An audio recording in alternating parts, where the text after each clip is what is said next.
তাই বলে বিড়ি মাখা? মানে মানুষ কতটা উদগান্ডু হলে বিড়ি মাখা খায়। তো তোমরা তো সবাই জানো আমার খিদে পেলে তো আমার মাথাটা পুরো পাগলই হয়ে যায়। পাগল?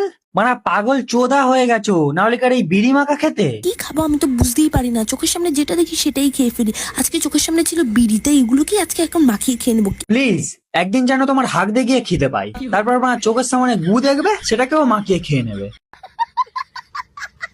তাহলে কি সত্যি আজকে আমি কারেন্টের তার মাখা খেয়ে নিলাম? সো হ্যালো, তো সন্ধ্যাবেলা খিদে পেতেই হঠাৎ মাথায় আসলো যে একটা নতুন মাখা ট্রাই করা যাক, তাও কারেন্টের তার মাখা। গাধার গাঁড় খাবে, নুন লঙ্কা দিয়ে মাখিয়ে দেবো? তাহলে কি সত্যি আজকে আমি চুল মাখা খেয়ে নিলাম? এক কাজ করো, খানিকটা কালো কুত্তার গু নাও, তারপর তাতে একটু নুন লঙ্কা দিয়ে পক পক করে খেয়ে নাও, আশা করি ভালো লাগবে। না, আজকে আমি এটা কি মাখা খেয়ে নিলাম? সো হ্যালো, তো আজকে দুপুরবেলা স্নান করে এসে আমার তো খুব খিদে পেয়ে গিয়েছিল, তাই ভাবলাম ওখানে একটা নতুন মাখা ট্রাই করা যাক, তাও হাওয়া মাখা। হাওয়া মাখা? লেওড়া মাখা খাও।